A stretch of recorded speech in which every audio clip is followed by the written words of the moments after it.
અમેરિકામાં વસતા ગુજરાતી ભાઈ બહેનો અને ખાસ કરીને આપણા વડીલો જેઓ ન્યૂ જર્સી, શિકાગો, ટેક્સાસ કે કેલિફોર્નિયાથી ભારતની લાંબી સફર ખેડતા રહે છે, તમારા માટે હું આજે એક અત્યંત મહત્વની માહિતી લઈને આવી છું. વર્ષ 2026માં એરપોર્ટ સિક્યુરિટી એટલે કે TSAના નિયમો પહેલા જેવા રહ્યા નથી અને ખાસ કરીને જ્યારે તમે ડાયાબિટીસ, બ્લડ પ્રેશર કે હૃદયની દવાઓ સાથે મુસાફરી કરો છો ત્યારે તમારી એક નાની ભૂલ તમને મોટી મુસીબતમાં મૂકી શકે છે. આજના આ ખાસ અહેવાલમાં હું તમને એવા 12 રહસ્યો જણાવીશ જે તમારા પ્રવાસને સરળ બનાવશે. હવે પછી તમે જ્યારે પણ ભારત આવો કે પછી ભારતથી અમેરિકા જાઓ ત્યારે તમારે આ 12 વાત હંમેશા યાદ રાખવી જોઈએ, જેથી તમારી મુસાફરી એકદમ આરામદાયક રહે અને તમને થાક પણ ન લાગે. અને ખાસ કરીને દવાઓના નિયમો શું છે, કેવી દવા લઈ જઈ શકાય, કેવી રીતે લઈ જઈ શકાય અને તેમને સુરક્ષિત કેવી રીતે રાખવી, તે બધું જ હું સિનિયર સિટીઝન હોય તેમને જણાવવાની છું. તો અંત સુધી સાંભળતા રહેજો અને આવી જ અમેરિકાને લગતી અપડેટ જાણવા માટે NRI પલ્સને સબસ્ક્રાઇબ કરવાનું ભૂલતા નહીં.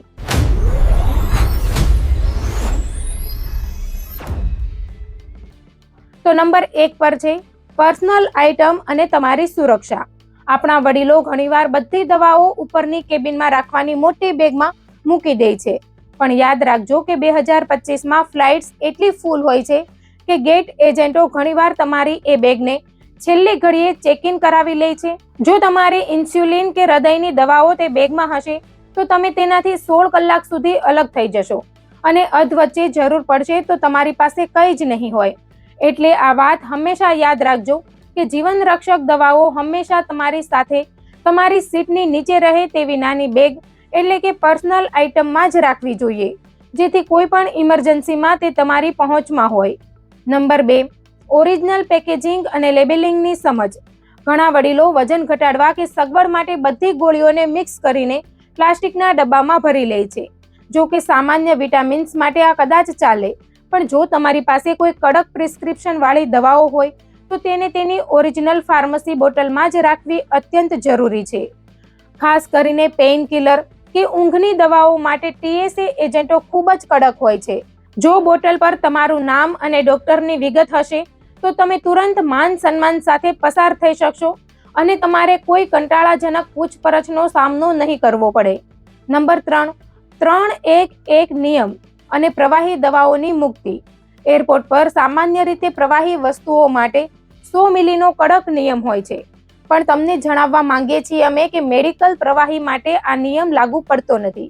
જો તમારી પાસે મોટી સિરપની બોટલ, કોન્ટેક્ટ લેન્સનું પાણી કે ડાયાબિટીસના દર્દીઓ માટેના ખાસ જ્યુસ હોય તો તમે તેને સાથે રાખી શકો છો.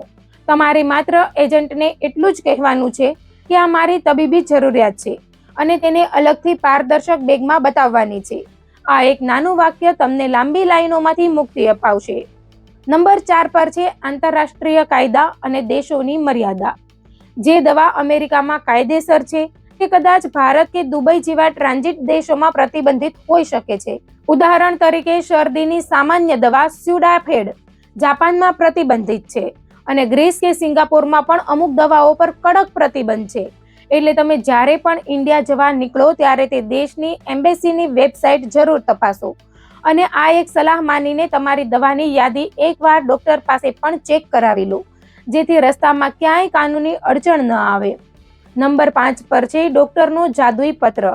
ભલે તે ફરજિયાત ન હોય, પણ જો તમારી પાસે તમારા ફેમિલી ડોક્ટરનો એક વ્યવસ્થિત લેટર હશે જેમાં તમારું પૂરું નામ, દવાનું જેનરિક નામ, તેનો ડોઝ અને સૌથી મહત્વનું વાક્ય કે આ દવાઓ હવાઈ મુસાફરી માટે તબીબી રીતે અનિવાર્ય છે તેવું લખેલું હોય તો તે તમારા માટે એરપોર્ટ પર VIP પાસ જેવું કામ કરશે. ખાસ કરીને જો તમે ઇન્સ્યુલિન પંપ કે અન્ય મશીનો સાથે મુસાફરી કરતા હો તો આ પત્ર તમારી સુરક્ષા તપાસને અત્યંત ગૌરવપૂર્ણ અને સરળ બનાવી દેશે. નંબર 6, TSA કેર્સ, વડીલોનો સાચો સાથી.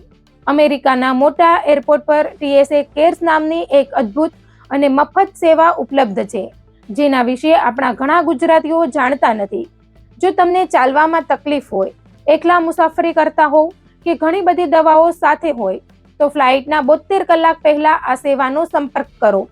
તેઓ તમારા માટે એક ખાસ એજન્ટની વ્યવસ્થા કરશે જે તમને એરપોર્ટ પર મળશે અને તમારી બધી તપાસમાં અંગત મદદ કરશે.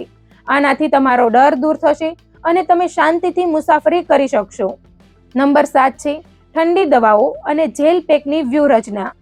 જો તમે ઇન્સ્યુલિન કે અન્ય ઇન્જેક્શન લો છો જેને ઠંડુ રાખવું જરૂરી છે, તો જેલ પેકનો ઉપયોગ કરવાની સાચી રીત જાણવી જરૂરી છે. સિક્યોરિટી ચેક વખતે આ જેલ પેક સંપૂર્ણપણે થીજેલા એટલે કે બરફ જેવા કડક હોવા જોઈએ.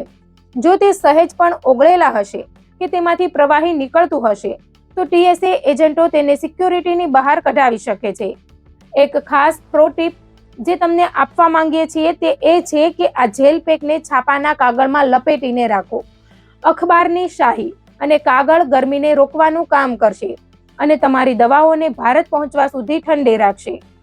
નંબર 8 છે વધારાનો પુરવઠો અને ઇમરજન્સી પ્લાન. મુસાફરી દરમિયાન ક્યારેક ફ્લાઇટ મોડી પડે, કેન્સલ થાય કે કનેક્ટિંગ ફ્લાઇટ ચૂકી જવાય તેવી સ્થિતિમાં આપણા વડીલો ગભરાઈ જાય છે, ખાસ કરીને દવાની બાબતમાં. એટલે જ હંમેશા તમારી સફરના દિવસો કરતાં 5 થી 7 દિવસનો વધારાનો દવાનો સ્ટોક એક સાથે રાખો. અહીં એક ચતુર વ્યૂહરચના એ છે કે તમારી બધી દવાઓ એક જ બેગમાં ન રાખો, તેને વહેંચી દો. થોડી પર્સનલ બેગમાં, થોડી કેરી ઓનમાં અને થોડી તમારી મોટી ચેક ઇન બેગમાં. આ રીતે જો તમારી એકાદ બેગ એરપોર્ટ પર ખોવાઈ જાય કે મોડી પડે તો પણ તમારું સ્વાસ્થ્ય જોખમાય નહીં અને તમારી પાસે હંમેશા બેકઅપ તૈયાર રહે. નંબર 9 છે મેડિકલ ડિવાઇસ અને સ્કેનરનો સામનો. જો તમે ઇન્સ્યુલિન પંપ, પેસમેકર કે ઘૂંટણનું ઓપરેશન કરાવીને મેટલ પ્લેટ નખાવી હોય તો સ્કેનર મશીનમાં પ્રવેશતા પહેલા જ એજન્ટને સાવચેત કરી દો. એલાર્મ વાગવાની રાહ ન જુઓ. મેં મેડિકલ ડિવાઇસ પહેર્યું છે. આ એક વાક્ય બોલવાથી એજન્ટ તમને વૈકલ્પિક તપાસ એટલે કે હાથેથી તપાસ કરવાની સુવિધા આપશે. આનાથી મશીનના રેડિયેશનથી તમારા ડિવાઇસને નુકસાન થવાનો ડર પણ રહેશે નહીં. મેન્યુફેક્ચરર તરફથી મળતું ડિવાઇસ કાર્ડ હંમેશા તમારા પાસપોર્ટની સાથે જ રાખો જેથી તુરંત બતાવી શકાય. નંબર 10 કેનાબિસ અને CBDની વાસ્તવિકતા. અમેરિકાના ઘણા રાજ્યોમાં અત્યારે મેડિકલ મારીજુઆના કે CBD ઓઇલ કાયદેસર છે, પરંતુ એરપોર્ટ પર ફેડરલ કાયદો લાગુ પડે છે. 0.3% વધુ THC ધરાવતી કોઈ પણ વસ્તુ વિમાનમાં લઈ જવી ગેરકાયદેસર છે. ભલે તમારી પાસે ડોક્ટરનું પ્રિસ્ક્રિપ્શન હોય, પણ આંતરરાષ્ટ્રીય મુસાફરીમાં આવી વસ્તુઓ સાથે રાખવાનું જોખમ ક્યારેય ન લેવું. એજન્ટો કદાચ ડ્રગ્સ શોધવા ન બેઠા હોય, પણ જો તપાસમાં આવી વસ્તુ મળી આવે તો તમારે મોટી કાયદાકીય મુશ્કેલીમાં મુકાવવું પડી શકે છે. નંબર 11 અલગ પેકિંગ અને મેડિકલ લિસ્ટ. તમારી બધી જ દવાઓને તમારી સામાન્ય વસ્તુઓ કે ટૂથપેસ્ટ, સાબુ સાથે ક્યારેય ન ભેળવો. તેને એક અલગ અને સાફ પારદર્શક બેગમાં રાખો. આ બેગ તમારી નાની બેગમાં એવી જગ્યાએ રાખો જ્યાંથી તમે તેને તુરંત બહાર કાઢી શકો. સિક્યોરિટી પર પહોંચતા જ આ મેડિકલ બેગને ટ્રેમાં અલગથી મૂકી દો. આ ઉપરાંત આ બેગની અંદર જ એક કાગળમાં તમારી બધી જ દવાઓના નામ, તેનો ડોઝ અને તમે કઈ બીમારી માટે તે લો છો તેની યાદી ગુજરાતી અને અંગ્રેજીમાં લખીને રાખો. જો કોઈ ઇમરજન્સી આવે તો આ યાદી ડોક્ટરો માટે આશીર્વાદરૂપ સાબિત થશે.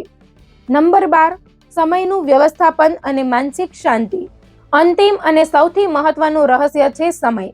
એરપોર્ટ પર હંમેશા નિર્ધારિત સમય કરતાં 30 મિનિટ વહેલા પહોંચો. જ્યારે આપણે ઉતાવળમાં હોઈએ છીએ ત્યારે જ ભૂલો કરીએ છીએ, જેમ કે લિક્વિડ બતાવવાનું ભૂલી જવું કે એજન્ટ સાથે દલીલ કરવી. જો તમારી પાસે પૂરતો સમય હશે તો તમે શાંતિથી સિક્યોરિટીને તમારી સ્થિતિ સમજાવી શકશો. યાદ રાખજો, જ્યારે તમે શાંત હોવ છો ત્યારે એજન્ટો પણ તમને મદદ કરવા માટે વધુ તૈયાર હોય છે. તમારો આત્મવિશ્વાસ જ તમારી અડધી મુશ્કેલી દૂર કરી દેશે. તો મિત્રો, આજના માટે આટલું જ. મળીશું નવા વિડીયોમાં એક નવી જાણકારી સાથે. ત્યાં સુધી NRI પલ્સને સબસ્ક્રાઇબ કરીને રાખો.